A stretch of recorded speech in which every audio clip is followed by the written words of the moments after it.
Hey y'all, Scott here. I think you ought to consider subscribing to The Future of Freedom, the journal of the Future Freedom Foundation, in print or online. The Future of Freedom features the best writers in the libertarian movement, the fearless Jacob Hornberger, individualist anarchist Sheldon Richman, and crusading journalist Jim Bovard, along with Anthony Gregory, Wendy McElroy, Tim Kelly, Richard Ebling, and many more. And the July issue features one by your favorite radio host on America's Middle East policy, entitled Stupidity or the Plan. So head on over to fff.org/subscribe and sign up for The Future of Freedom in print or online. That's fff.org/subscribe. And tell them Scott sent you. All right, y'all, welcome back to the show.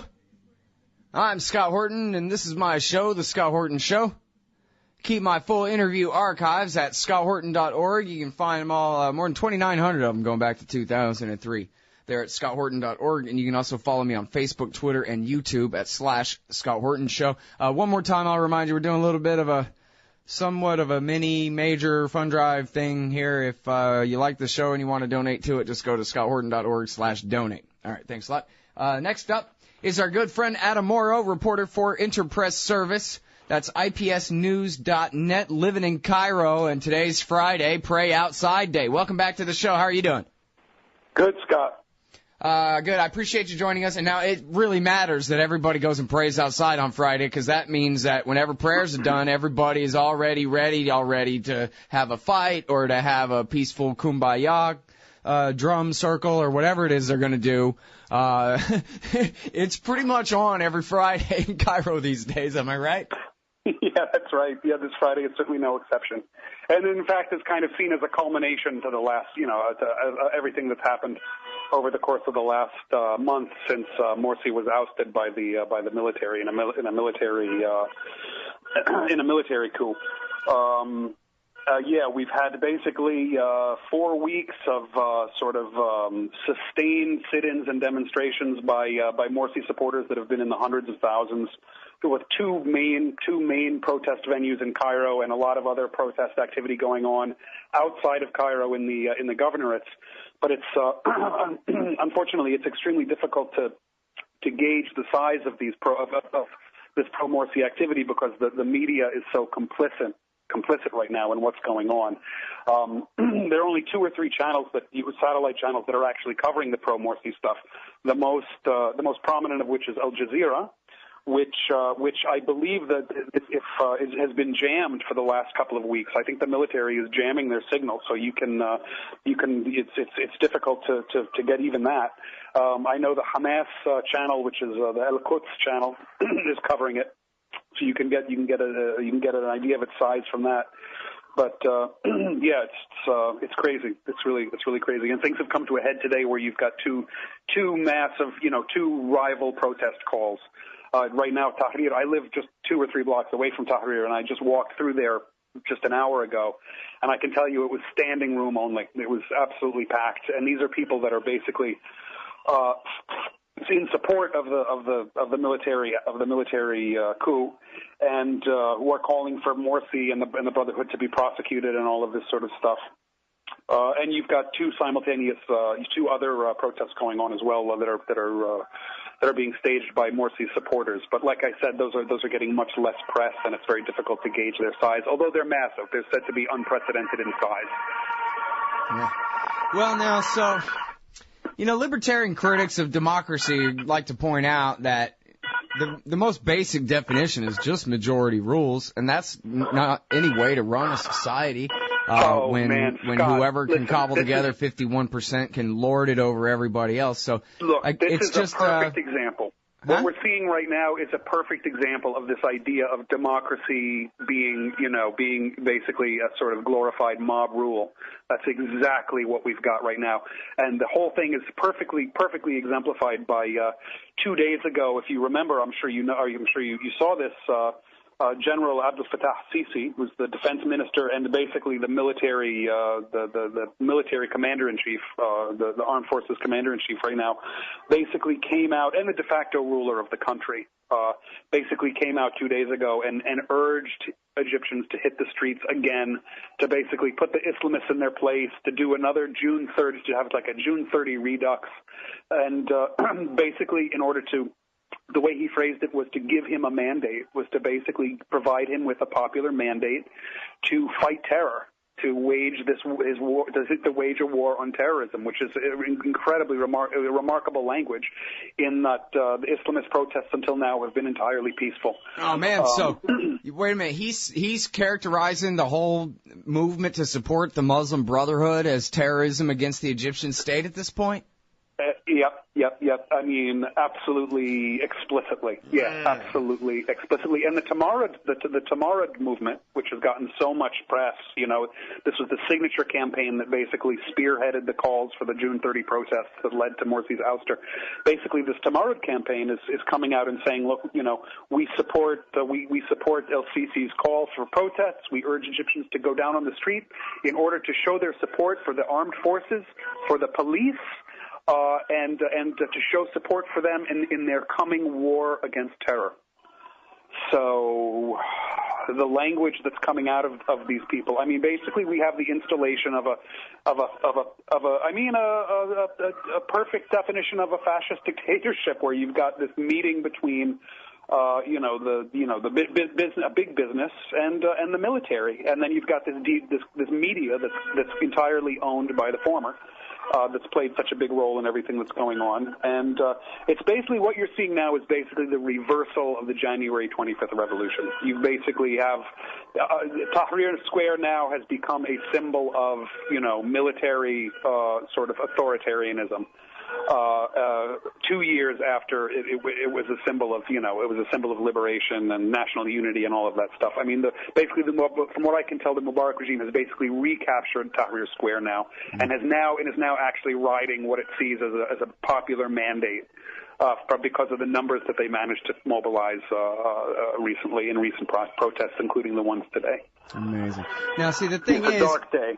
Now, liberal democracy is supposed to also include respect for individual and minority rights and a free press and an independent judiciary, right? People throw the word democracy around. It's supposed to include a lot of these things, including regular elections where if you lose last time, better luck next time. I'm not necessarily promoting this as the ultimate, end of history system of how mankind should operate or anything, but it sure seems a hell of a lot better than a military dictatorship. But what we have here is the mob is demanding military dictatorship to protect them from the people who won a bare majority in the elections. Yeah, and it wasn't even just a bare majority in the it was a narrow margin in the presidential election. It was 51-52%.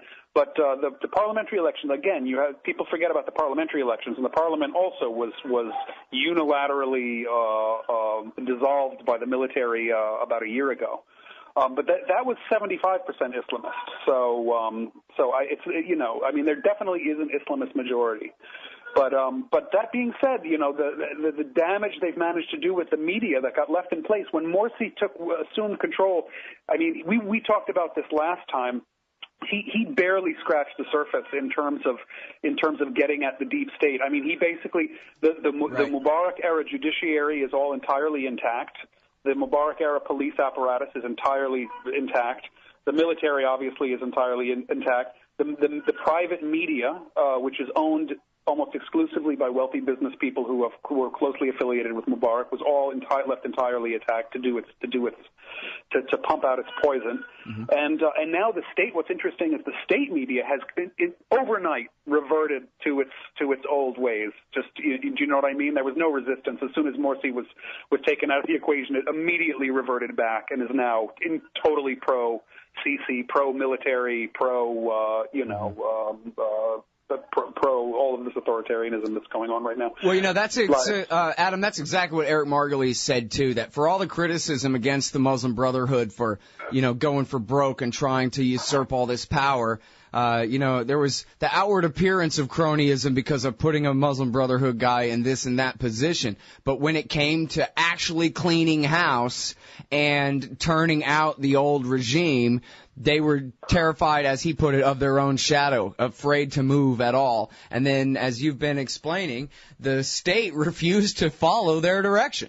Right. So, well, listen, the police wouldn't even go out on the street for a year. Exactly. For which Morsi took the blame, and everybody blamed Morsi for the big security vacuum. But it's it's definitely something to bear in mind that all these Mubarak era institutions remain fully intact, and it's strange how I just wanted to say this idea of this brotherhood authoritarianism or all of these power grabs, or that they were trying to they were undemocratic, or they were trying to monopolize power. It was called the brotherhoodization of the state, was a big mantra that was repeated ad infinitum over the last year.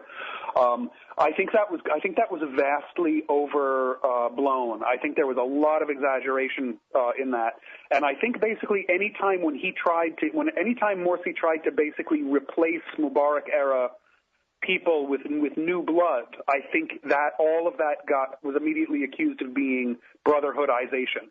Even if it wasn't necessarily a brotherhood people, they'd say, "Oh, but this new appointment is sympathetic to the brotherhood."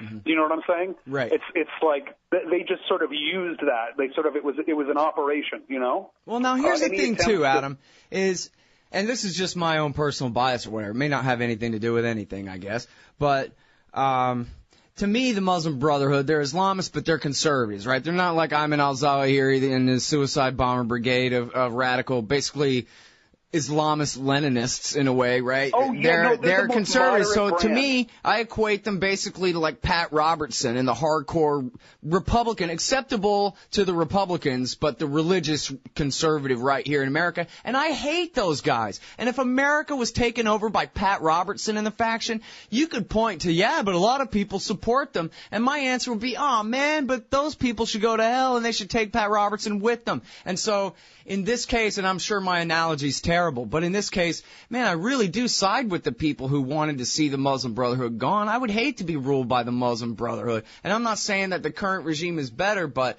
why is it that the liberals are willing to go back to the Mubarakists? It's not like the liberals are winning out here. The old regime is winning out here, as you say, but the liberals are out there in Tahrir Square by the thousands, maybe more, chanting and cheering. Well, what's interesting is the Sisi's appeal 2 days ago for people to sort of hit the streets and support the army and the police in their coming war on terror and violence and all of this thing was definitely a watershed. I think a lot of people sort of realized, thinking people whose ability to think critically, is still intact. Those people realized that that something was deeply wrong. I mean, why does this guy have to seek a public mandate in the form of mass protests? I mean, they have a vice president, they have an interim president, they have a prime minister, they have a deputy prime minister. Why would this? It really showed that he is, in fact, remains the de facto ruler of the country, and that there is this idea that there's a civilian government in place is just is entirely window dressing, is entirely superficial. So what's interesting is you are starting to hear about certain people that would have cast themselves as leftists or revolutionaries who are now showing up at the Brotherhood, who are now showing up at the pro-Morsi demonstrations, who sort of realized they were happy to see Morsi go. But they're only now are they starting to realize, especially after Sisi's statements 2 days ago, that what happened was a counter-revolution. I mean, there's no getting around this. The old regime is back, and it's back with a vengeance, and it's back with what it perceives to be a popular mandate now, which has made it all that more aggressive. I mean, look at what they did from the very get-go, closing all of the Islamist stations in one fell swoop, and then jailing all of the leaders of the, or jailing all of these leading Islamists and high-ranking Brotherhood members. I mean, Morsi nobody knows where he is. And in fact, I wanted to say this is an important point. This is something that just came up today.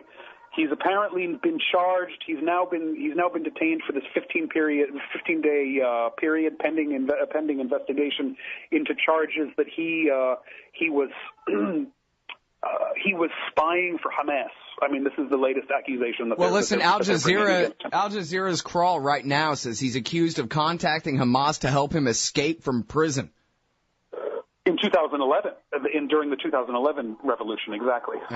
Oh, okay.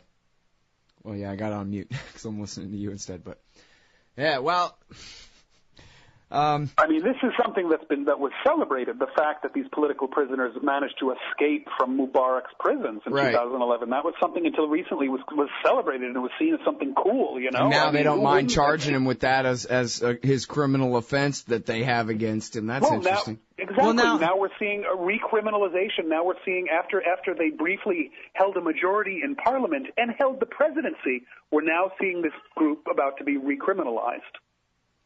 Yeah, and I'll tell you the repercussions that has. You know who the people I feel most sorry for in all of this are actually the people of Gaza, who after Morsi's election were really looking forward to a new period of they thought the siege was going to be lifted. They thought that they were going to finally be able to breathe. Yeah. That there was finally going to be some let up to this siege that's been going on, and it's now 7 or 8 years that they've been the world's largest open air prison, and now they're looking at this and just thinking, my God! And it's not just that Morsi's been taken out of the equation and the Brotherhood has been taken out of the equation, or is at risk of being taken out of the equation, but there's a real scary anti-Palestinian and specifically anti-resistance aspect to all the stuff that's going on in Egypt now, where you have people saying, one of the common lies of so many lies that's being pumped out by the media about Morsi is that, one reason why we had these fuel crises was because Morsi was secretly sending all of our fuel to the Gaza Strip. And it's created crazy stuff like this, or that Hamas was responsible for the death of 16 Egyptian soldiers, if you remember that, August of last year. Well, more to the point on the fuel one. In other words, ridiculous, impossible accusations. Oh, ridiculous. I mean, the Hamas accusation about killing the soldiers is equally ridiculous because they have nothing to gain and everything to lose by doing something like that. I mean, they were just about to open the border when that attack occurred, and that attack basically resulted in the border to be reclosed, closed again.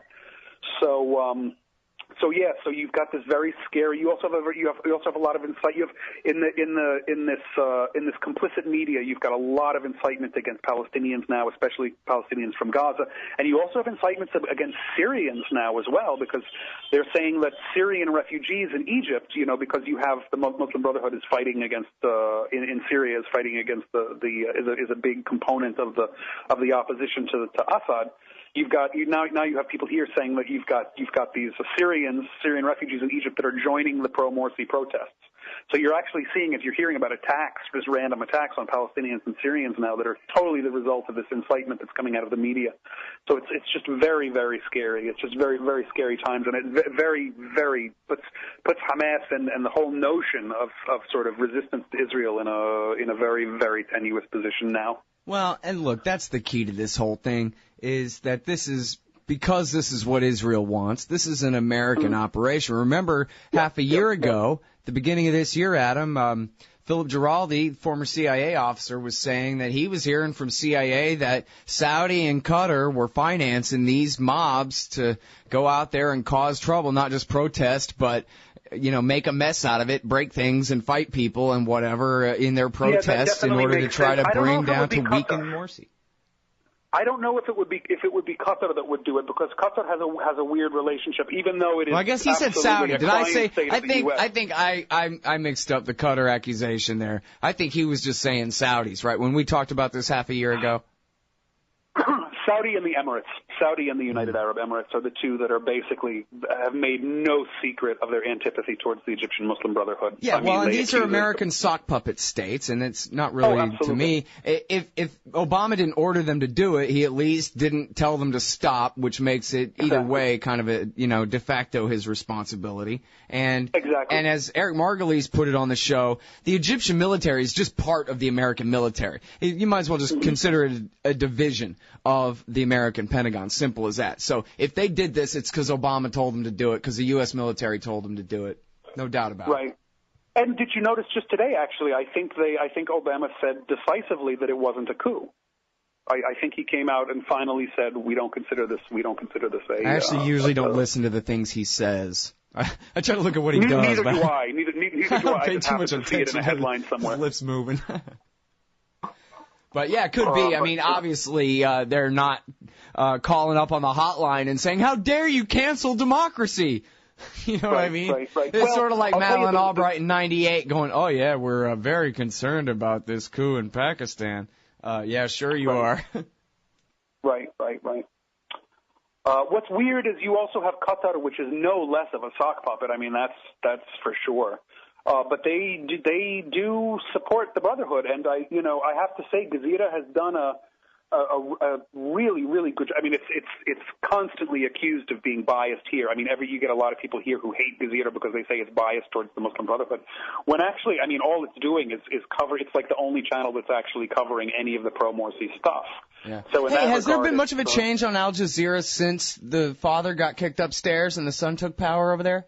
That's a very good question. Now, I had kind of thought that we would see something like that because when Morsi was first ousted, and that was almost a month ago. That was on the 3rd of this month. When he was first ousted, Qatar sort of sold him down the river very quickly.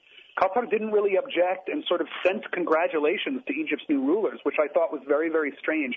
And I think that was only just a matter of days after the transition of power there. So that is a good question. I haven't noticed anything on Gezira. I've been focusing exclusively on the Egypt coverage, and that has remained the same. And it's been very intensive coverage of events in Egypt. But like I said, it's incredible that I'm assuming that it's the military. I don't know who else would do it, but all the Gezira channels, including normal Arabic Gezira, and then also English Gezira, and then also Gezira Mubashir, which is their live. They have a live channel that's devoted exclusively to Egypt coverage, and it's they get a lot of good live coverage. All of these are being scrambled.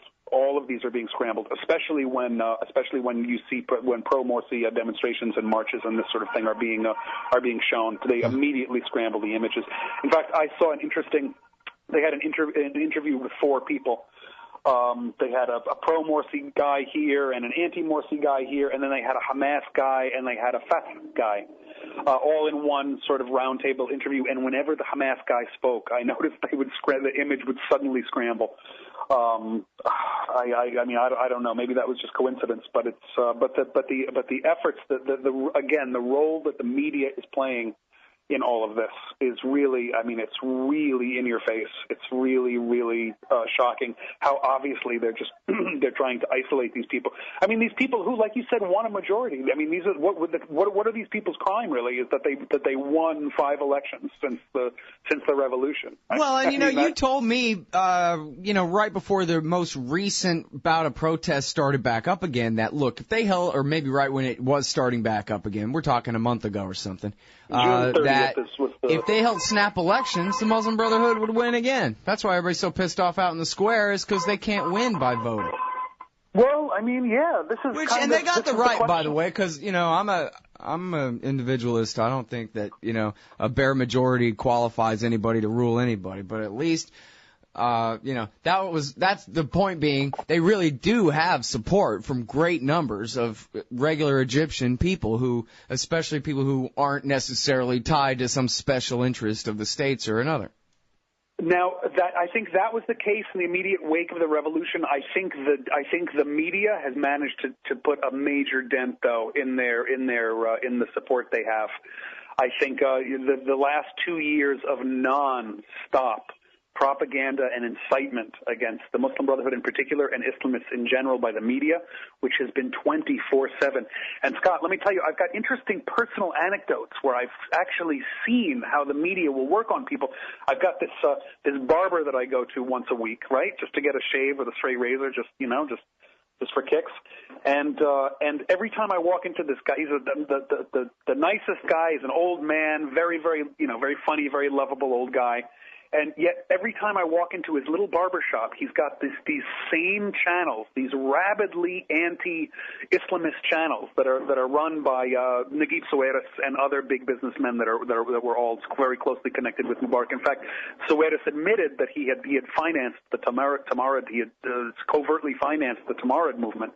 But so whenever I go into this guy's barber shop, it's like, and he's always got it on peak volume. I don't know if he's hard of hearing, but he's always got this hardcore, rabid, anti-Islamist propaganda blasting at him all the time, like every waking hour. And I remember asking him kind of early on what he thought of Morsi and stuff, and he just gave me, it just went into this long rant, this poisonous rant of, you know, how much he hated Morsi and the Muslim Brotherhood. And it's, you know, I can see it. That's because people are just being bombarded.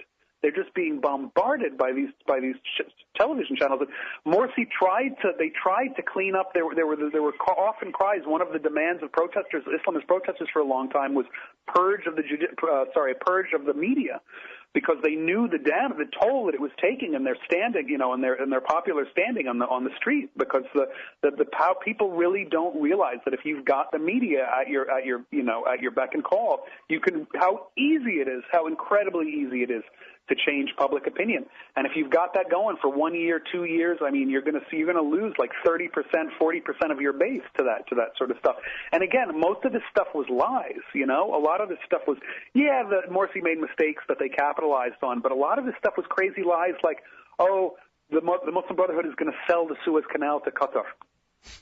You know, Morsi is going to rent the pyramids to rich Saudis. You know, just like so it's crazy like Fox talk. News. Yeah, I get it. Crazy talk, and then you talk to average Egyptians, you talk to Egyptian taxi drivers and stuff about this stuff, and they repeat the same stuff to you. These same ludicrous accusations with absolutely no basis in fact. Most of them have been utterly discredited, and yet you'd be amazed at how many people will actually buy into this stuff. Maybe, like you said, you could make the same case for Fox News and the American public. I don't know. Well, but not again, just people them. cannot underestimate the power of the media. Yeah.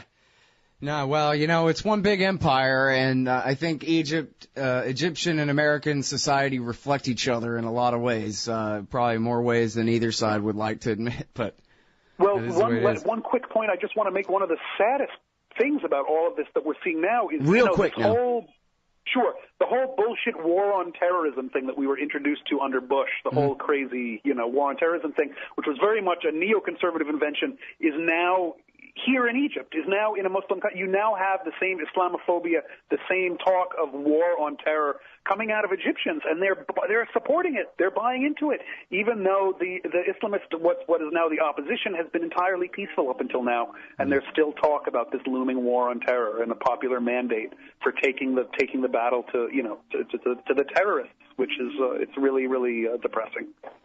It's amazing, too, in a way, how good they've gotten at doing this. All right. Hey, thanks so much, Adam. Great to talk to you again. Sure, Scott. Everybody, that's Adam Morrow, IPSnews.net. And Nathan Fuller's going to be on the KPFK show tonight. Hey, y'all, Scott Horton here for WallStreetWindow.com. Mike Swanson is a successful former hedge fund manager whose site is unique on the web. Subscribers are allowed a window into Mike's very real main account and receive announcements and explanations for all his market moves. The Federal Reserve has been inflating the money supply to finance the bank bailouts and terror war overseas. So Mike's betting on commodities, mining stocks, European markets, and other hedges against our depreciating dollar. Play along on paper or with real money, and then be your own judge of Mike's investment strategies. See what happens at WallStreetWindow.com. Oh, man, I'm late. Sure hope I can make my flight. Stand there. Me? I am standing here. Come here. Okay. Hands up, turn around. Whoa, easy. Into the scanner. Ooh, what's this in your pants? Hey, slow down. It's just my... Hold it right there. Your wallet has tripped the metal detector. What's this? The Bill of Rights? That's right. It's just a harmless stainless steel business card-sized copy of the Bill of Rights from SecurityEdition.com. There for exposing the TSA as a bunch of liberty-destroying goons who've never protected anyone from anything. Sir, now give me back my wallet and get out of my way. Got a plane to catch. Have a nice day. Play a leading role in the security theater with the Bill of Rights Security Edition from SecurityEdition.com. It's the size of a business card, so it fits right in your wallet, and it's guaranteed to trip the metal detectors wherever the police state goes. That's SecurityEdition.com. And don't forget their great Fourth Amendment socks. Hey, guys, I got his laptop. So you're a libertarian, and you don't believe the propaganda about government awesomeness you were subjected to in 4th grade. You want real history and economics. Well, learn in your car from professors you can trust with Tom Woods' Liberty Classroom. And if you join through the Liberty Classroom link at scotthorton.org, we'll make a donation to support The Scott Horton Show. Liberty Classroom, the history and economics they didn't teach you. Hey, all, Scott Horton here to tell you about this great new project, Listen and Think Audio at listenandthink.com. They've got 2 new audiobooks read by the deepest voice in libertarianism, the great historian Jeff Riggenbach. Our Last Hope, Rediscovering the Lost Path to Liberty by Michael Maharrey of the 10th Amendment Center is available now. And Beyond Democracy, co-authored by Frank Karsten of the Mises Institute Netherlands and journalist Carl Beckman, will be released this month. And they're only just getting started. So check out listenandthink.com. You may be able to get your first audiobook absolutely free. That's Listen and Think Audio at listenandthink.com. Hey, all, Scott here, hawking stickers for the back of your truck. They've got some great ones at libertystickers.com. Get your son killed, Jeb Bush 2016, FDR, no longer the worst president in American history, the National Security Agency, blackmailing your congressman since 1952, and USA, sometimes we back Al-Qaeda, sometimes we don't. And there's over 1,000 other great ones on the wars, police, state, elections, the Federal Reserve, and more at libertystickers.com. They'll take care of all your custom printing for your band or your business at thebumpersticker.com. libertystickers.com. Everyone else's stickers suck.